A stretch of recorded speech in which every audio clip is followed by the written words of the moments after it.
Welcome back to Sunday Vibes, one and all. We are back in the Phoenix pub by Oxford Circus. No Patrick Van Straten today, so we've replaced him for this Chelsea special, as you can see from the title, with Chelsea's biggest fan, Zach Jalab. I'll take that. How are you, mate? Yeah, not bad, thank you. Not bad. Jeremy Clarkson, me above Jeremy Clarkson. Not too shabby. Very similar blokes, to be fair. So Jeremy Clarkson. Same VO technique. I copied him. Jeremy Clarkson under you. Yeah, if I'm the biggest fan, there you go. Under me. Jeremy Clarkson right under me. How you doing? Clip that. Yeah, I'm all right, mate. I'm looking forward to what will be a big game today. Yes. Obviously, Manchester United versus Liverpool, a massive game. Feels a little bit like it might be maybe one game too far for United, just physically. Oh, I'd love it if you lost. But I think it'll be a really good game. I think it'll be very, very high energy. I think Liverpool are going to be out to prove a lot of people wrong. How are you? Is there another Old Firm this weekend? No, St Mirren, and then I'll be making my way to Sky and bringing you the best post-match reaction on Football YouTube, detailing the Liverpool United game. Yes, so make sure you tune in later today for that one. If you're not too hungover, because every week on Sunday Vibes, all the comments are just like, watching this with a hangover. So enjoy your hangover this morning, lads. But today we are going to be analysing some of the potential Graham Potter replacements, because of course he hasn't lost his job yet. We're shooting this on Friday, so we don't know what's happened. Yeah, sorry, shouldn't say yet. But we don't know what's happened against Leeds, do we? No, we don't. Have gone out there and absolutely smashed it, torn them apart, and finally. I'm not. After last time, what I said about Southampton, I am not saying anything. Yeah. Great team, Leeds. Great team, tough opposition. No game in the Premier League is easy. Who knows what can New happen? manager bounce. Yeah. Still going. Indeed. Potentially. Maybe. It does feel like a big two games in Graham Potter's sort of stint as Chelsea manager, isn't it? This Leeds match and, of course, Borussia Dortmund at home. It feels like he kind of has to win both, at least one of them, given they are 100% Leeds. Yeah, has. I shouldn't back Leeds does have to be a win. I mean, one win in 12, hasn't it? 6 goals since November the 6th. I think in that time, Man United have scored 53. So the goals aren't going in, the wins aren't happening. Things need to change quickly. Yeah. So today we're going to look at some of these candidates. But before we get into that, what do we think about this whole Potter?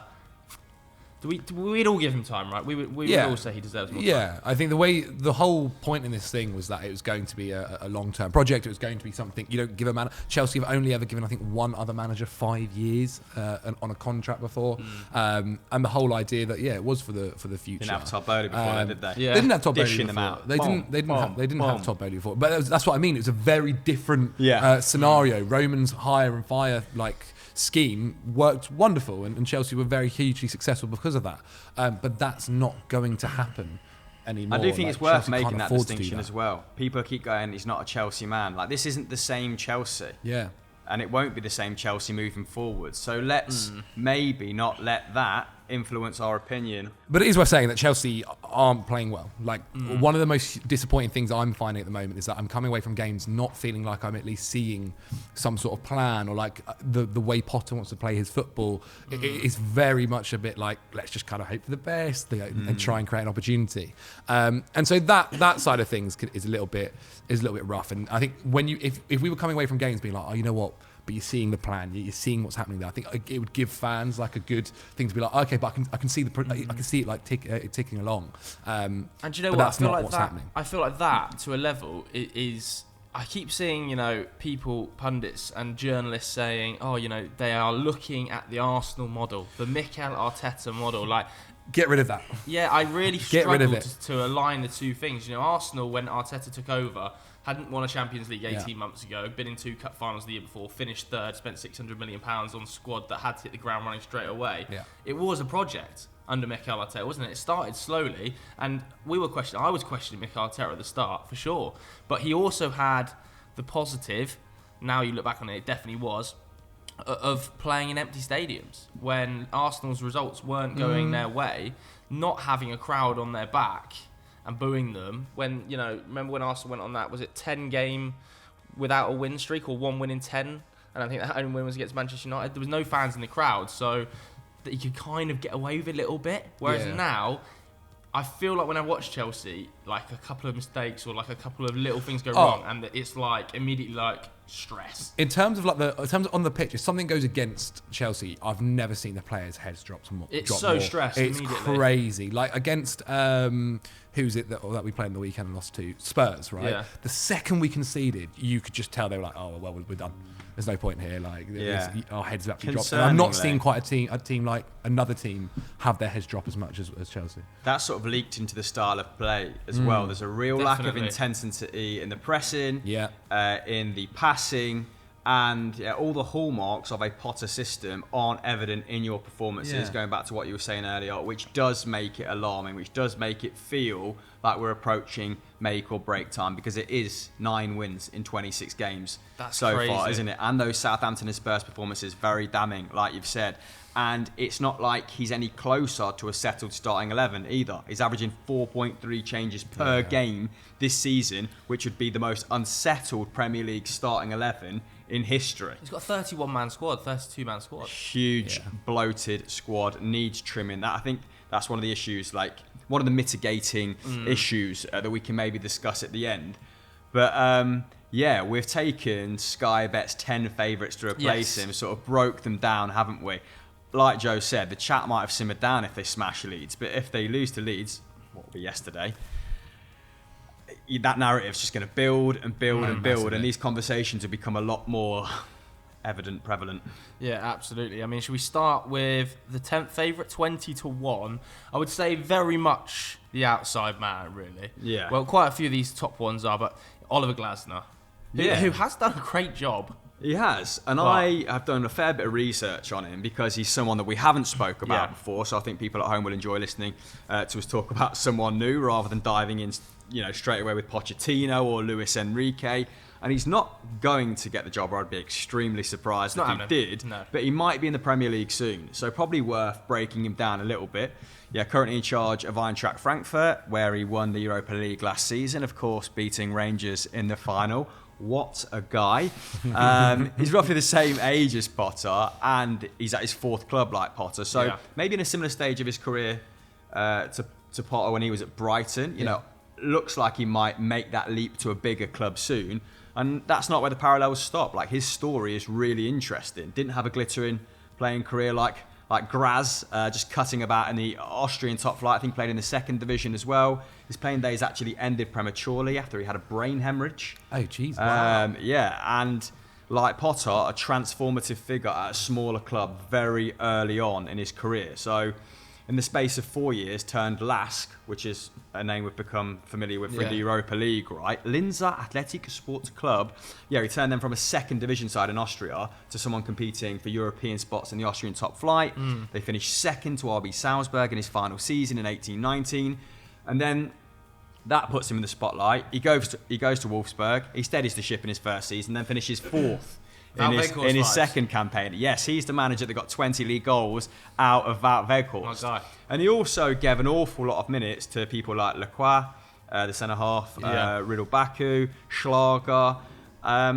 So someone who entrusts the youth as well, which is always a positive. Lines well with this policy, with this new policy of signing 21-year-olds. But yeah, his journey sounds very similar to Potter's right now. So, personality-wise or pedigree-wise, and it's not going well for Potter. Yeah, exactly. Well, this is the point. Someone that, Bowley would be wise to consider maybe at some point in the future, but not going to get it. But still, Eintracht Frankfurt, really rough start again. Parallels with Potter. Won 1 of his first 10 league games. I think they lost to a 3rd division side in the DFB Pokal. His first game in that competition. He obviously lost Andre Silva, top goal scorer. There was a bunch of turnover behind the scenes at Eintracht Frankfurt. Again, a lot of this sounds very, very familiar. But importantly, they stuck by their man and won the Europa League the next season. Beat Barcelona, didn't they? Beat West Ham. Really impressive. They might win the Conference League next year. Oh, that's where you build from, isn't it? We might not be in the Conference League next year. Let's be honest. When you finish Ask JayZ and Roma fans. But yeah, they've been far more consistent in the league this term. 6th at the time of writing. 4 points off Champions League football. Hate the UCL acronym. Don't know why I use it all the time. And they navigated their way through the group stage of the Champions League pretty impressively. But look like they're about to crash out to Napoli. You beat them 2-0 at home. Yeah, his contract's up at the end of next season, and while I don't think Chelsea will go for him because he's not a big enough name, we will maybe invite a lot of the same, I don't want to say problems, but narratives as Graham Potter in terms of not managing elite talent. Oh, 100%. He could be a really interesting option for a ambitious mid-table side. You know, maybe if Thomas Frank moves on, maybe Brentford go for him. Maybe if Southampton survive, maybe if West Ham survive, or they will. He'd be an interesting candidate for them. So I really like him, but probably a bit too much for Stefan. Yeah, an interesting character, but maybe let's move on from him pretty quickly. I don't think it's just quite the right fit, is it? The next name on the list, Hansi Flick. Yeah. Because he was actually spotted at the bridge. Nothing to do with watching the German players like Kai Havertz. Definitely because he's getting the job, everyone. Definitely. Obviously Hansi Flick he's a bit more of a well-known name in the football world, that's for sure. He's still the manager of Germany at the moment, but then obviously Germany's World Cup over the past couple of months ago wasn't hugely successful. Pretty rough campaign. I think that's safe to say. Yeah, they were. However, his career before Germany wasn't too bad. I mean, he's been hugely influential with German football. Was a huge part of the Das Reboot era that kind of saw Germany get back to being some of the world's greatest and producing some of the world's best players. And winning the World Cup. Yeah, which is not a bad thing to have been a part of. But then also we saw him take over from Kovac at Bayern Munich, and look, his time at Bayern Munich was arguably some of the most successful they've seen in that year and a half or so. I will say that Kovac also won the double in his first season as well. I do think that most of the names we're going to talk about today could win the double with Bayern Munich at any given moment. Does that qualify you? He's one of the best coaches in the world, winning stuff with Bayern. Although, not quite sure. Apologies to German football fans, but it is something to consider. Because it's not Bayern Munich is a very different position to where Chelsea are right now. And to win a treble. Yeah, the way he did it was truly imperious, wasn't it? So I don't want to diminish what he's done. To not lose, it didn't even reach double figures, and the amount of games he lost at Bayern Munich, that's incredible. He was, I think, lucky to keep his job post World Cup, though. I think many other federations would have axed Hansi Flick post that performance in Qatar. I think they weren't particularly ruthless there, and I think quite a lot of fans were baying for blood after the performances in Qatar. But like Zach said, to be so heavily bedded into the culture of German football, to be part of, coming second at Euro 2008, third at the 2010 World Cup, semi-finals Euro 2012, won the 2014 World Cup. All of these as assistant, he will get more bandwidth than most, and the next tournament's in front of a home crowd, right? Yeah, obviously the Euro. They'll definitely be giving him the Euros. I think in general as well, even when somebody has a poor maybe first competition, they like to generally give them a second one as well, especially when it's in your home country. I think the kind of cause for concern more so as well, like, look, we know Bowley, he's mentioned it several times, especially when they brought in Potter, that like he wants to have that relationship with the manager, and obviously his time at Bayern Munich kind of ended reportedly due to falling out with the guys above, and that's an element that I think the manager, and maybe Graham Potter maybe not quite would have expected, is they've got to be more than willing to like communicate with them, to work with them, to be collaborative with them, to give their opinion on somebody that, or be ready to answer the phone at any time of the day. And I think there are certain managers who some will probably go through today where, you know what, that's just not something they want to do. Obviously Thomas Tuchel didn't want to do that, and eventually got fired for it. And so they're going to have to be. And I think if you are a manager who is a bigger name per se, you're probably not going to want to be doing that week in, week out. But you've got to be able to manage upwards and downwards in that Chelsea position, especially with such a new team around you. I think you've got to be somebody who can unite the club, and it's not an easy position to do that. I think you do have to be slightly more experienced because of that natural. Everybody's new. Nobody knows quite what positions they're in. Nobody quite knows their roles. You've got to have the experience in your back pocket to be able to go, do you know what, I've worked with clubs before at this level, and I know how the structures have worked successfully there. And I think that's maybe one of the things that is holding Chelsea back a little bit this season, is the fact that everybody's just new. Nobody knows. How do I fit in? Where do I fit in? We've got so many men on the training ground. The recruitment's been a little bit muddled. It feels like it's been a January strategy and a summer strategy. Summer signing players like Koulibaly, Aubameyang, then winter signing players like Malo Gusto and Andre Santos.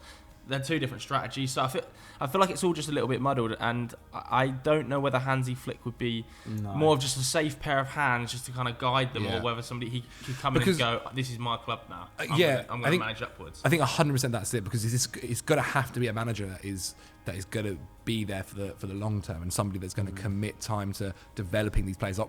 One of the things we need to see is a manager that, and again, I believe this can be Graham Potter, but somebody who is like, I think, builds a really strong relationship with these young guys, who's willing to, for the next 5 years, develop them, improve them, make them kind of learn the way he wants to play his football. And sometimes I think there's maybe a risk where, some of these guys might come in and think, you know what, I might not be here for 2 years. It is easier said than done, though, when the players are they're almost, I don't want to say like fousted upon Potter, but it feels like they're quite, it's not like there's a structure that they're immediately being able to plug into. Yeah. Like, it feels like there's not necessarily a formation or a structure in the team that you could just go, okay, Enzo Fernandez is going to drop into that role. It feels like when Kante comes back, he's going to probably change roles slightly, maybe move a little bit higher to pitch. You wouldn't say Mudryk can just slot into a role. Yeah, which is strange because Potter is known as a system manager, right? But I think he's got there. Like he enjoyed using a 3-4-3 at Brighton,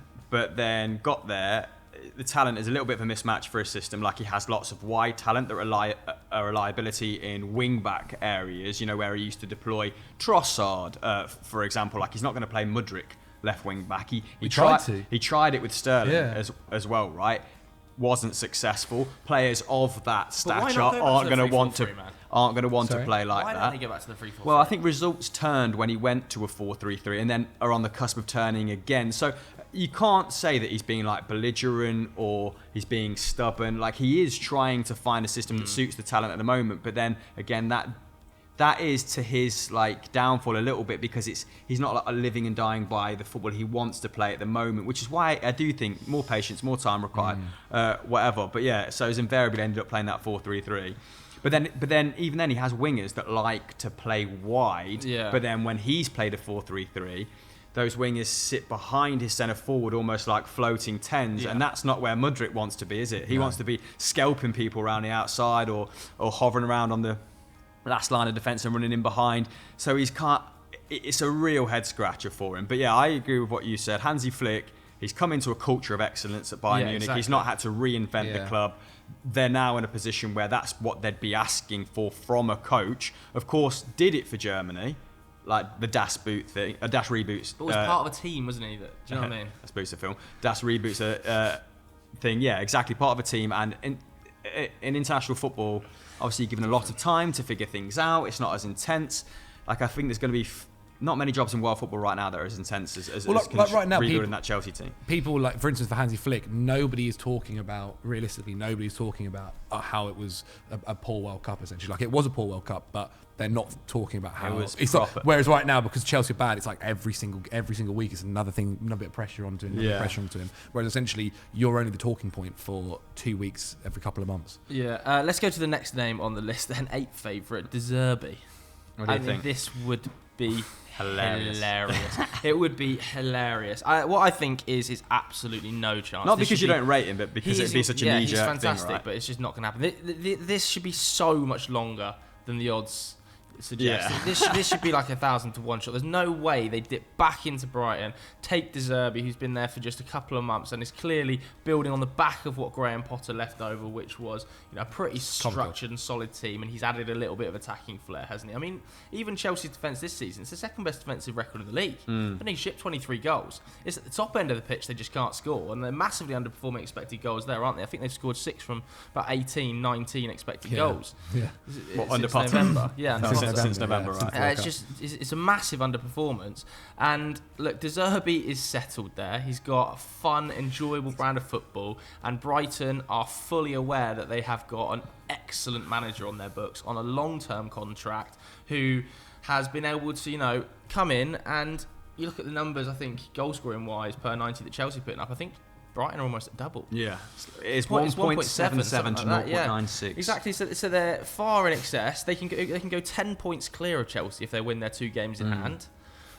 I think the defensive records are pretty similar, but what De Zerbi's been able to do with the attack, getting the best out of Evan Ferguson, getting Matoma to perform the way he has, getting the best out of Solly March, I think that I actually think he would be foolish to leave Brighton for Chelsea right now. Seriously, that's where we are. I think he'd be foolish to leave Brighton for Chelsea right now. I think he's got it really good there. I think that there's every chance they can make it to an FA Cup final.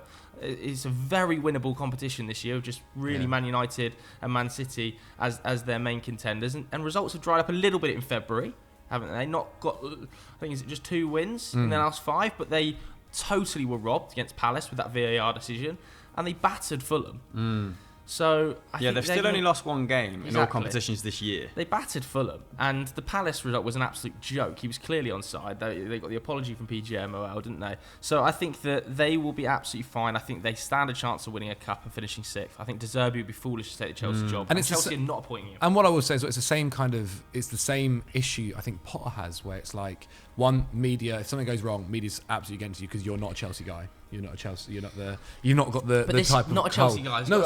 Stop. And I'm in complete agreement. It's the Man United. I'm in complete agreement. Yeah, like people still peddle that in the media, as in like Graham Potter's too nice for Chelsea, and it's like, well, what version of Chelsea are we talking about? Also, these were the same people, looking mainly at TalkSport here, last season that were saying British managers not given a chance in the top roles, not given enough time when they enter the top roles, all pining for Potter to be sacked.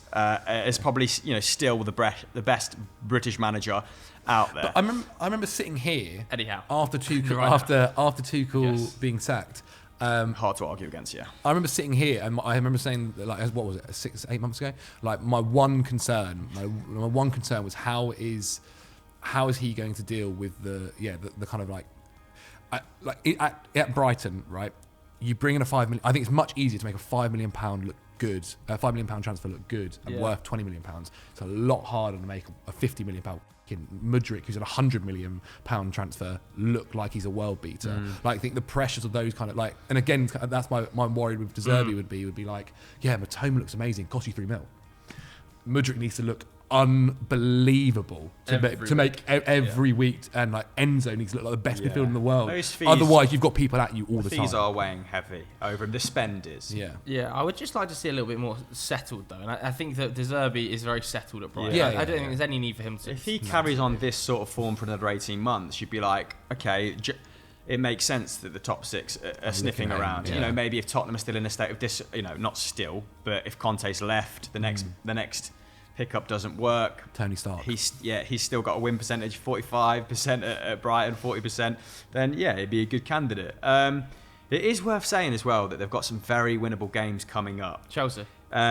Brighton. So they would have played West Ham yesterday, and then they've got Leeds, and then they've got Palace, and then they've got Grimsby in the quarterfinal of the FA Cup. So I mean, it's a massive opportunity to win another 9 points in the Premier League and a FA Cup semi-final, and football is that stupid of a game that people will be like, he's ready. It's not going to be European football. They're going to have to beat either Man United or Man City, and Man City are obviously incredible in cups, and United have that sort of spine of like Casemiro, Varane, who are going to be very tough to beat in cup semis and cup finals. But they stand a chance, man. They're as good as United. I don't want to play devil's advocate here because it's going to be a tricky period without some influential characters. Obviously, Colwell's coming back now, isn't he? After a little layoff, but Adam Lallana has been amazing for De Zerbi, and compounded by the fact that De Zerbi, despite Adam Lallana's injury, which has maybe ended his season, his hamstring injury, has come out and been to Tony Bloom like in the media, I want him for another year. I've got to have him for another year.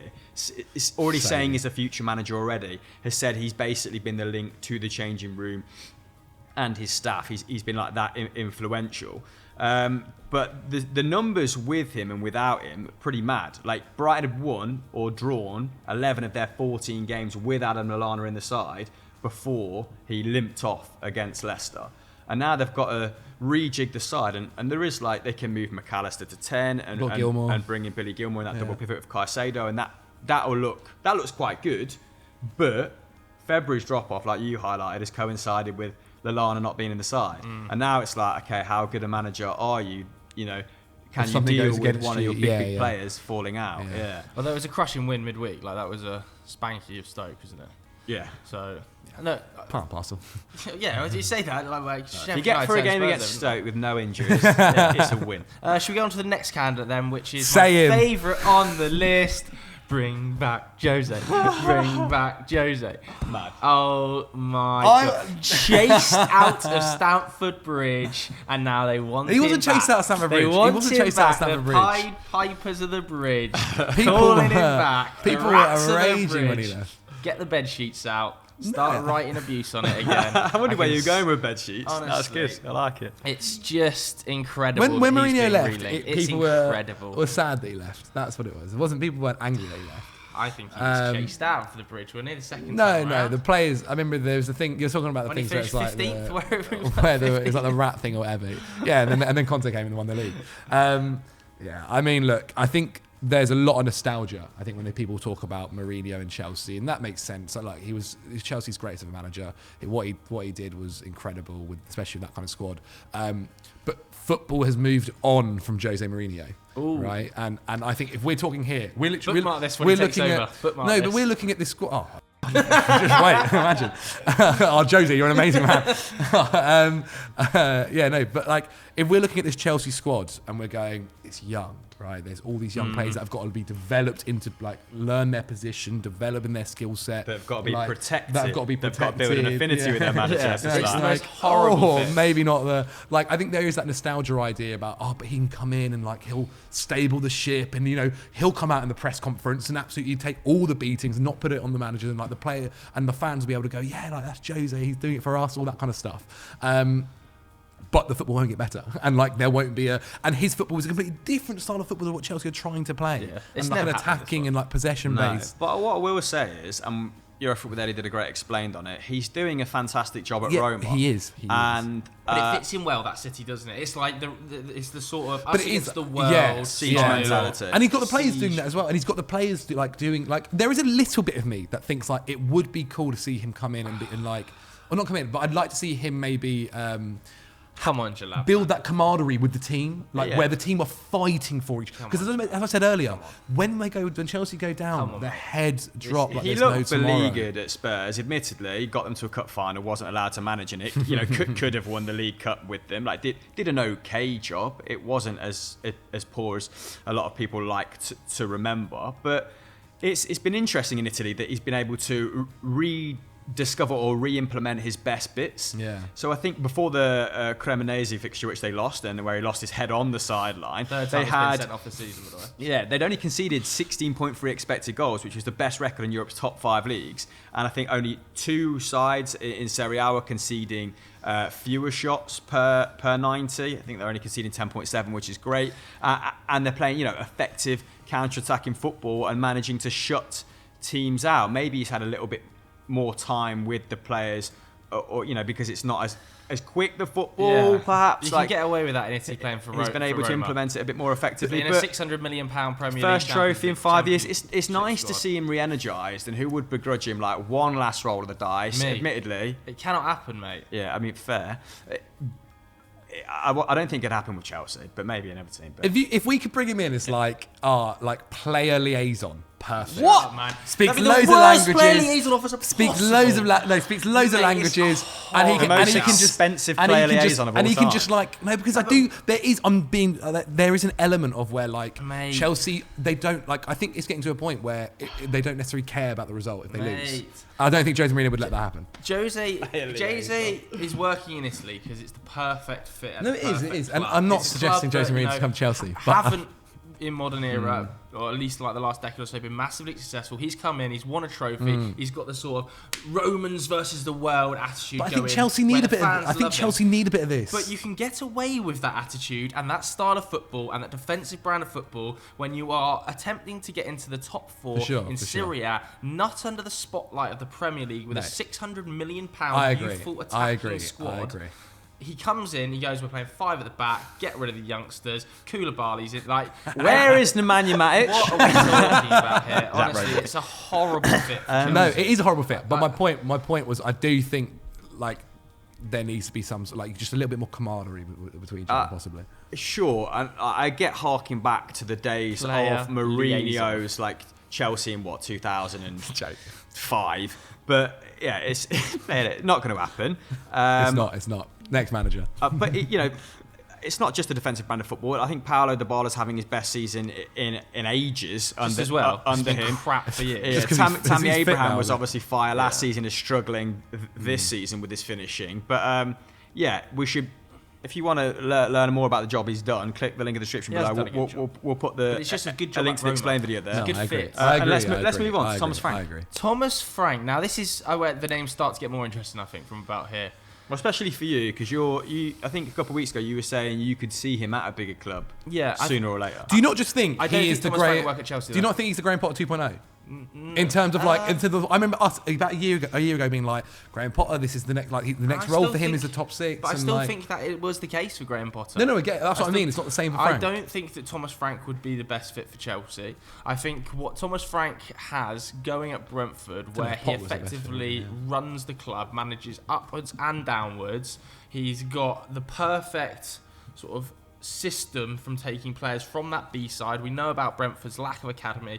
Having players in the Brentford B that he can also get his hands on and mould, and they're ready immediately for the first team, can step in and do exactly what he says on the pitch, down to the letter, because they're not superstar names. They are players who are either down on their luck at previous clubs, or he's taken from minute clubs and improved exponentially as part of the B team in training, and then found a pathway to the first team. I think that as soon as you change that and you give Thomas Frank 31 players that you can struggle to train because it's too big for a training group, that are all massive egos and massive stars and all want to play, I think that it immediately becomes a bad fit. Like, it's not to say I don't think Thomas Frank could do it, because I think he's a fantastic manager, but I think the fit is bad. I think he would be better suited to a team that have lower expectations than Chelsea, and I think he'd be better suited to Tottenham. I would be loath to put limitations on him, because this is a guy that 15 years ago was coaching Denmark's under 16 and under 17 team. He's an amazing coach. Yeah, but there is a very fit, man. Special set of circumstances that come with being Chelsea manager, which maybe shouldn't be a thing, which are maybe counterproductive, which we'll get onto a little bit later. But I think in terms of underrated jobs this season, maybe we're not talking enough about Brentford. Only 2 teams in the Premier League have lost less games, than Brentford this campaign. They're only lost 4, I think, at the moment. Ivan Toney obviously has been eating up a lot of attention. Only a couple players have got more goals than him. Is that Harry Kane and Haaland? It's not bad. And it's people in that back line have been brilliant as well. David Raya, 8 clean sheets. Ethan Pinnock, I think most clearances in the Premier League, 128. Ben Mee, 2nd for blocks. These are guys like what you were just sounding out a minute ago, which were not quite spare parts at other side, but not desired by teams in the top half of the table. And now, as a collective, they are certainly playing like that. But don't you think that's why he would? That sounds like the same concern I had originally with Potter, where it was the same thing of, you can make these guys that cost you 200k look amazing and look like Premier League talent. It's so much more pressure to make a 50 million transfer look good. I think Graham Potter can still do that, and I think I also do that. But I just think the circumstances to follow off the back of Thomas Frank.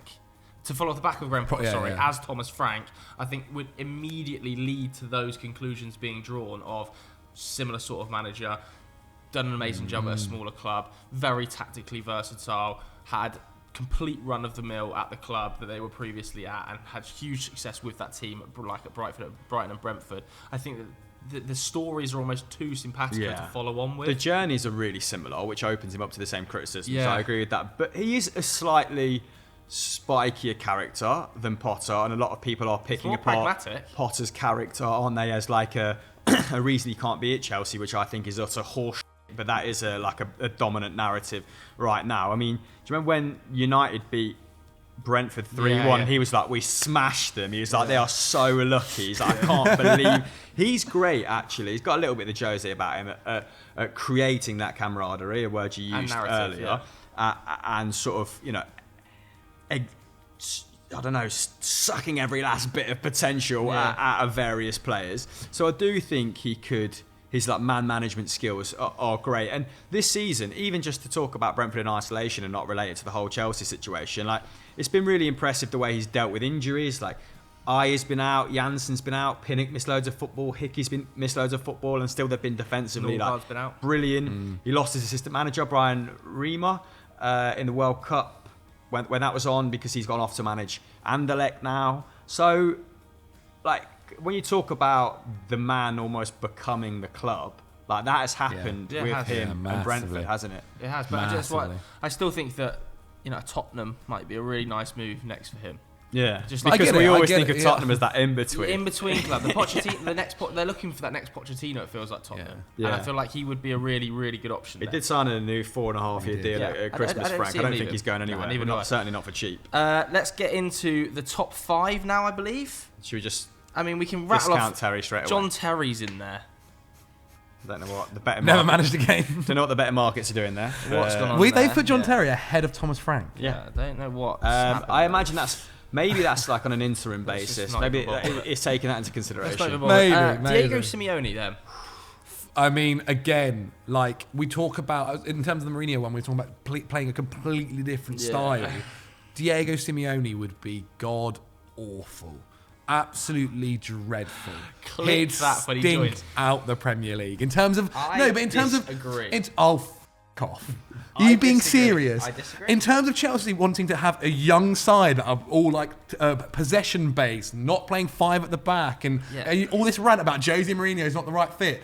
Diego Simeone comes in now; he's perfect. I would agree with that if I didn't think this is us on the total presumption here that Diego Simeone first of all becomes available, because he's never there were the rumours that he might leave at the end of the season. He's the most Chelsea manager ever. Old school Chelsea, yes. Not new school Chelsea. He's just, I know, and it is exactly. Imagine we buy Felix in the summer and Simeone walks in the door. He'll be like, do you not think he's the most Chelsea? He just stinks of Chelsea. From like 2013, 2014. When you're winning trophies. But he stinks of Chelsea. Simeone would last 2 years. It is max. A horrible fit for your squad. Let's hope it right. Which is about the same as all the other managers. But it would be hilarious, and he is such a Chelsea manager. I get it. I could see him in the Chelsea dugout. I think if Tuchel was too pig-headed or dogmatic or whatever it was that rubbed Todd Bowley up the wrong way, what would Diego Simeone be? It'd be so funny though. I would love to see it. I would pay serious. I've got to mention as well when doing that to the crowd and the Chelsea fans. That would be hilarious, man. It's such a bad fit for the squad, but I would you said that, Doogie behind the camera was just like, no way. I understand. Let's go to the next one, Zidane. I'd lose my nut. Yeah, but it's not going to happen because he doesn't want to manage the Premier League. Doesn't speak English. Yeah, he's been out of action for almost 2 years as well. It's almost like he's just waiting for the PSG or French. Well, Deschamps signed a new contract, so he's not getting it. I think PSG feels the most viable. But even at PSG now, when a guy's been out for 2 years, you start to become more unemployable, don't you? So I think it would be a dereliction of duty to give it to Zidane now and expect him to do. Maybe he's waiting for Allegri to. And also big things. Zidane's another kind of different kind of manager in terms of like he's all about managing big personalities, and Chelsea don't quite are not quite there yet. Let's get to the 2 best candidates then by a mile. Okay. My favourite, Luis Enrique. Okay. Why is he your favourite? Yeah, I think he would be almost perfect for this position. I think he's got. The Spain team that he was sacked from at the World Cup underperformed, yes, but I think there was clear they should have probably beaten Morocco as well. Him being able to manage young players and get them playing in a system that worked. For one, we've seen him do it at Barcelona in the past. I thought he was one of the few Barcelona managers in that Bartomeu mess that was able to manage upwards and downwards effectively. Obviously went on to win the treble there with probably the greatest front three we've ever seen. So let's put some respect on the players' names as well. But also, he was pragmatic enough to win big games with that Barcelona side. I think his brand of football is really, really impressive to watch. I think he's actually a massively underrated manager, Luis Enrique. I really think he's very underrated. I think he'd be a great option for. I would have taken him at United, Luis Enrique. In terms of managers who kind of fit who tick a lot of boxes of like are willing to trust youth, are willing to kind of develop tactics, plays attractive football, are willing to probably like handle the media and be considered this Chelsea guy. Like as you mentioned, like, I don't know whether that's a good thing or not, but he is somebody who kind of who fits the role particularly well. I mean, again, when you're thinking about the. Do you mean the trophies in the previous clubs 100%. where you go, I've won it all, shut your mouth. But again, that's where I get slightly concerned about. Okay, you do mention that he did manage up, but I think managing up at Barca was a little bit different to where it is now. That's a lot harder. A lot harder to manage upwards at the state of that Barcelona hierarchy than it is now, when you're in full control. But if you believe, but what I mean is like, if you believe what the reports are about some of the questions that Tuchel was having to be asked, right? I feel like Luis Enrique would just lose his head. I mean, I suppose if you sack Potter and you get rid of all his backroom staff, obviously you do lose other key components of he's just rebuilt the hierarchy, hasn't he? So, I mean, it's not just Potter that's being judged here; it's the small army that followed him from Brighton. But there would be other people in place that weren't there when Tuchel was in charge. So I don't think that Enrique would ever be put in that same situation again, where he's effectively manager and director of football, which is what Tuchel took great sort of annoyance. With. But I mean, Luis Enrique, I don't know if he's just got like the international bug now. He's been mooted as a candidate for the Brazil job. It feels like they're waiting to see what happens with Carlo Ancelotti at Real Madrid. He's obviously got a young family. Do you give up his current lifestyle to relocate to London for Chelsea in this particular situation? I don't know. I think not many managers go back from, like, we've seen Martinez take the job at Belgium. Tedesco's gone to Belgium. I don't know where Martinez has gone. He went to another international job. Portugal. He went to Portugal. Like, people, I feel like going back into club management after you're a country, it very rarely happens now. One of the biggest concerns as well, maybe for those reasons, I'd have is that I don't know if another manager would want to come in at this point. I think they'd be like, get an interim. What? 100% coming in straight away after what's happening right now, and then to have. They would. Absolutely. I don't think it'd be a good idea. They'd be coming into a squad that is jam-packed full of superstars with no expectation and effective free reign from that point, because it's all gone wrong. I mean, no, you have sold it well, but also that's one of the things that, like, that is one of the. I think it's also a negative point. They've got too many. The puzzle's too big. They've got parts from, I think, JJ Bull said it on Tifo, from different board games. It's just not coherent at the moment. And I do think you have a lot to lose coming in at this point of the season. Exactly. But do you? Potter came in without a pre-season, and we are seeing the ramifications of that. I don't think I agree, but he came in after like 6 games. He basically had a full season. It's still whereas somebody now would come in and there'd be zero expectations on the manager. The bar would be low, but insanely low. It can't get any lower. But for some of the candidates we've spoke about, like Enrique, if you've been in international football, for example, you're going to have to hit the ground running to be considered, I don't know, like worthy of the job. There's so many easy small wins. Win 3 games and you're suddenly the next Messiah. Do you know what I mean? But that highlights the ridiculousness of the situation that we're currently talking about. Final one is Poch. Yeah, I mean, if you see from what his quotes here, he's desperate. He's desperate to come back to London. For a long time now, Poch. It's starting to concern me, man. Why is nobody employing him? I am slightly concerned by the fact that. I mean, that being said, anybody that goes to PSG doesn't really seem to have a good time there.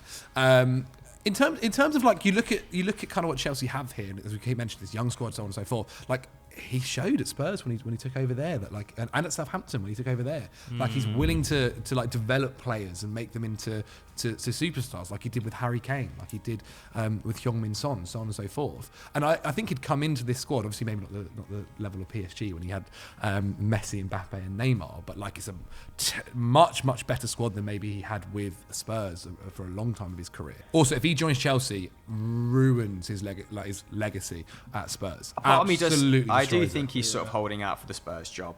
A return to Spurs. Going back, never go back. That's what they say. Yeah, that's what it feels like to an extent. I mean,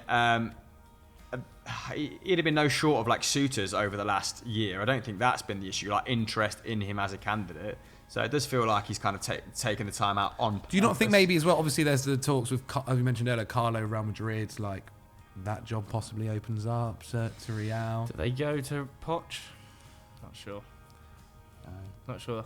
Okay, so in conclusion, we would all keep Graham Potter. Yeah. I did not a stego, but an analysation. Is that a word? Of the Chelsea signings under Todd Boehly and Clear Lake on We Need to Talk. So go and check that out if you haven't already.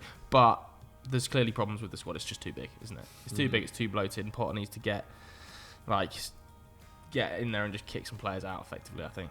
Yeah. Which is tough to do. Like the players here before, the players that were there before Potter, the amount of players, what he is accountable for is better performances, like you highlighted at the top of the episode. We're not absolving him of all blame by any means, but any new manager that comes in faces the same big things. Like stylistic things aren't the issue here, or its potential certainly not the issue. It's any manager that comes in has to enact a cultural overhaul, and like ultimately with that many moving parts, you just have to give it 6 months to settle, don't you? Definitely. Like you said at the start of the episode, even the backroom staff, just everyone's new. Yeah. Everybody just relax a little bit. You're just going to have to eat this season, I'm afraid, Jalab. Okay, let's do some quick fires then. Do you want to plug the Discord, Hammer? Because I'm burping. Yeah, sure. So I ask the Discord every week for quickfire and personal questions. They always deliver. If you want to be part of the fan-run Discord channel, then click the link in the description below. Joe is dying. I'm dying, I'm right. And you'll be on hand to send them in, I guess. Swallowed my own spit there. Down. Lovely. Cole, who's been the most impactful January signing? Ooh. You boys got a... I think Trossard. I was thinking Trossard, but I don't know if that's just because I saw him. I don't know if that's just because I saw him get an assist against Everton. I think Jorginho probably more so than you love Wout Weghorst, so can't score a when goal, he plays centre mid. He's brilliant. When he plays centre mid, he's good. Who did Lopetegui bring in at Wolves? He brought in Sarabia, who's been pretty effective. Cunha, who was stretched off recently, looks like a serious injury. Haven't really seen too much of him, and he hasn't scored the goals I'm sure they were hoping to. I'm trying to think. Sarabia's been pretty effective. My head went straight to Jorginho and Trossard. But I'm trying to think of like who's had a real reversal in form since the winter window. Wolves have obviously been up there. Why are your eyes following around there? I'm just trying to think of a Other side. I thought you were glitching out. Yeah. Who did Spurs bring in Jan? Porro. Getting in the top 4 is a joke. Yes, they are in the top 4, aren't they? Me in my words, yeah. Transformative signing. To be fair, he hasn't had much of an impact yet, has he? But then it's only Give him time. Exactly. Yeah, I think they're all pretty decent. Badiashile has been really good. He's probably been your best signing flat out this season. Yeah, very, very good. Next Didn't one. get in the Champions League squad. Who has fallen off more, Son or Salah? Is this a serious question? Salah's scored 20 goals this season. I think this can be the quickest of quickfire. Yeah, Heung-min Son. I think Salah's got 20 goals. Heung-min Son has ruined me. My draft. Yeah. I picked Heung-min Son over Haaland because I was like, Son plays in mid. Wait. Son played in midfield, right? And I was like, gets more points. So it's draft. It doesn't matter about whether they play in midfield or not. It does matter. I picked Kane over Haaland, but. More acceptable though than Son over Haaland. Although you were first pick though, weren't you? Yeah. He was I was like third. Harry Kane. Haaland didn't go to like 4th or 5th pick. Jeff Jefferson, which player do you think will shockingly leave their club this summer? Oh, surprisingly, maybe. Maybe there might be a couple at Chelsea. Mason you Mount. Hope so you got 48 players there. The rumours about Mason Mount to Liverpool are legitimately quite strong. That would be a shot. I'd be distraught. I would not talk for 2 days. A transfer or like a player people maybe aren't talking about, who we touched upon earlier, is someone like Ivan Toney. I actually think he'd be great at a top club. Like he could be. Will a top club sign him? All depends on the punishment. Harry right? Kane, maybe. He could be a great signing for Manchester United, I think, as that sort of 9-come facilitator. I think still a bit underestimated in terms of his potential, his ceiling, the impact he could have at a bigger club. But hypothetically, if he is banned. If the rumours are true about 6 months, drives down his price. Yeah, if the rumours are true about 6 months, I'd pick him up in a heartbeat. For 6 months, he's not playing for 6 months. A brand new signing in Jan.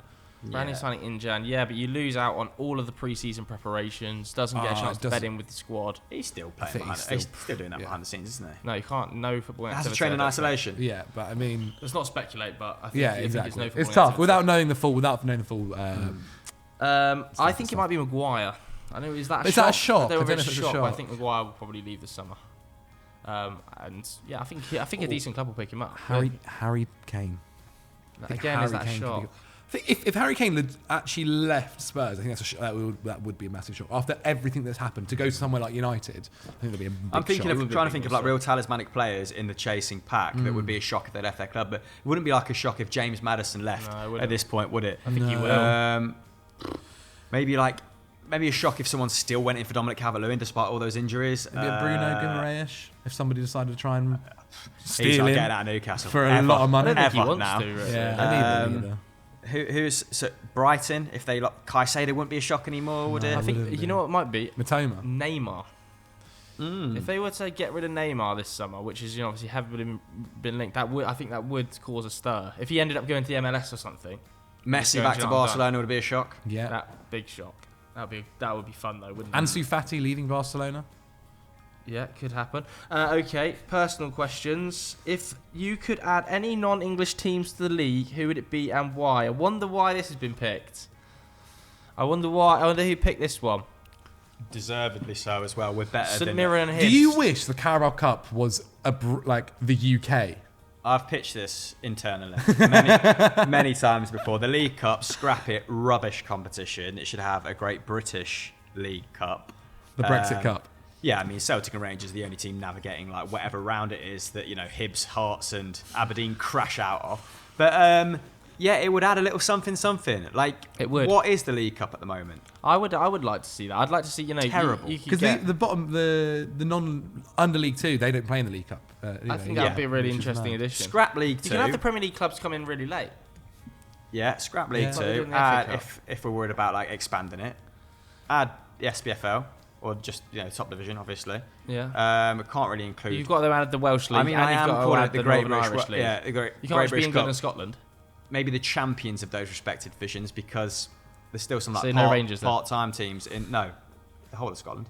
What? What if it's my cup? I'm obviously going to be biased as hell. Yeah. You get Motherwell in there. Get Hamilton Accies in there. Not currently in the top division. Who's the one that plays on a 4G pitch? I would back us at the moment. I would back us over 2 legs against most British teams at the moment. We're playing that well. Yeah. And Ange Postecoglou was that good. They should. I remember they were saying though. They were saying about Dross have had to watch you boys. 0.9 goals a game. Jota and stick. They said they were speaking about changing things up, didn't they? How many? One home and away. Yeah. I just remember him just sprinting. We would have got 6 points against Shakhtar if it wasn't for that. What did he? Tasmanian devil. Yes. Yeah. Never know. They might. That actually might. I know they were saying about they've had meetings about trying to change things up. So that's clearly my answer. And I think when the Super League happened, the Premier League teams did want like Celtic and Rangers involved in new Premier League proposals because it's effectively 2 more clubs of that calibre. But whatever. Who would you boys want in that respective situation? Probably Barcelona. Who in that situation respectively? Bayern Munich. Get out, Germany. Welcome to the big league. Yeah, they would be interested actually. Welcome to the big league. Then you could give the rest of German football a break. Right now, let's be fair, the Bundesliga is actually involved in a bit of a title race. Yeah. As much of a title race as the Premier League, to be fair. So let's give them their flowers. But classically, it's a ridiculous dominance over there, isn't it? What is it now? 10 in a row. So I think pull them out. Put them in the Premier League. We're making the Super League. We're making the Super League right now. Pull the PSG out. Put them in the Premier League. Let the French have some fun over there as well. Another Scottish football fans will say that about Celtic and Rangers, as in like the rest of Scottish football would prosper in your absence, and I think that fine. But Scotland's a population of 4 million, and Germany's should be more competitive. We have just pitched the Super League. We have. We'll just keep it to the state of us, capitalist pigs. What do they say? You either die a hero, or you live long enough to see yourself become a villain. Yeah. Good one, Jalab. Thank you. All right. So there we go. That's another week of Sunday Vibes. Let's see what happens with Chelsea against Leeds tomorrow. You'll obviously know the result by now. I expect them to get a result against Leeds. I think they'll win 2-0. Score? I'm not saying anything. Score? Yeah, I think they'll win, but maybe a little bit closer than that. 2-1. 2-1. Okay, there and we like go. a really scrappy Raheem Sterling off his knee goal in the 89th minute. Very possible. Tune in this afternoon then for much reaction to Manchester United's trip to Anfield. That should be a spectacular game. Thanks very much for watching, everybody. We'll see you later.